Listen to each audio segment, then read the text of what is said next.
శాంతి. ఈరోజు జనవరి 2వ తేదీ 2025. శివబాబా వినిపించిన మురళి సారాంశము. మధురమైన పిల్లలు, బాబా పాత్ర ఖచ్చితమైనది, యాక్యురేట్గా ఉంది. వారు తమ సమయంలో వస్తారు. కొద్దిగా కూడా వ్యత్యాసం ఉండదు. అంటే బాబా వచ్చే సమయం వ్యత్యాసం ఉండదు. వారు వచ్చినందుకు స్మారక చిహ్నమైన శివరాత్రిని చాలా వైభవంగా జరపాలి అంటున్నారు బాబా. ప్రశ్న: ఏ పిల్లల వికర్మలు పూర్తిగా వినాశనం అవ్వవు? సమాధానం: ఎవరి యోగము సరిగ్గా ఉండదో, ఎవరికి బాబా స్మృతి ఉండదో వారి వికర్మలు వినాశనం అవ్వవు. యోగయుక్తంగా ఉండని కారణంగా అంతటి సద్గతి లభించదు. పాపాలు మిగిలిపోతాయి, పదవి కూడా తగ్గిపోతుంది. యోగం లేకుంటే నామరూపాలలో చిక్కుకుంటారు. వారి మాటలే జ్ఞాపకం వస్తూ ఉంటాయి. వారు ఆత్మ అభిమానులుగా ఉండలేరు అంటున్నారు బాబా. ఈరోజు పాట: ఈరోజు ఉదయమే ఎవరు వచ్చారు? మంచిది. మధురాతి మధురమైన అపురూపమైన పిల్లలకు తల్లి తండ్రి బాప్దాదాల యొక్క ప్రియ స్మృతులు మరియు గుడ్ మార్నింగ్. ఆత్మిక తండ్రి, ఆత్మిక పిల్లలకు నమస్తే.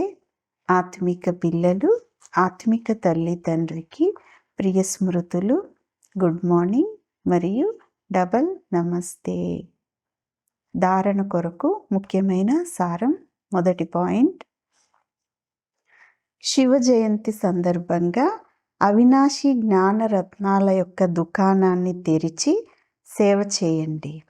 ఇంటింటిలో ప్రకాశాన్ని నింపి అందరికీ తండ్రి పరిచయం అనేది ఇవ్వండి అంటున్నారు బాబా.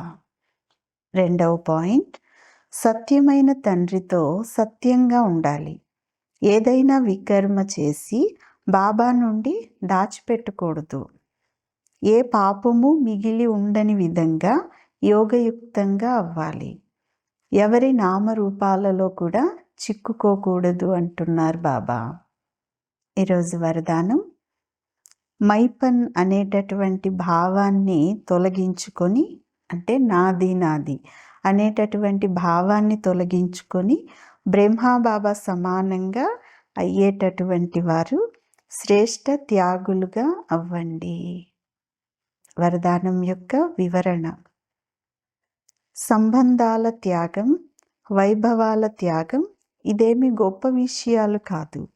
కానీ ప్రతి కార్యంలో, సంకల్పంలో కూడా ఇతరులను ముందుంచాలనే భావన ఉంచుకోవటం, అనగా నాది అనేటటువంటి భావనను పూర్తిగా తొలగించి ముందు మీరు అని వారిని ముందుంచటం, ఇది శ్రేష్టమైన త్యాగము అంటున్నారు బాబా. దీనినే స్వయం యొక్క భావాన్ని తొలగించుకోవటం అని అంటారు. ఉదాహరణకి బ్రహ్మబాబా చూడండి, సదా పిల్లల్నే ముందుంచారు. నేను ముందుండాలి అనేటటువంటి భావాన్ని కూడా సదా త్యాగం చేశారు.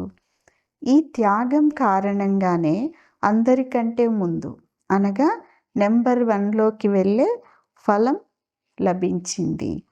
కనుక తండ్రిని అనుసరించండి అంటున్నారు బాబా. స్లోగన్: వెంటనే ఎవరి లోపాన్నైనా వెలికి తీయటం కూడా దుఃఖం ఇవ్వటమే అవుతుంది. మంచిది. ఓం శాంతి.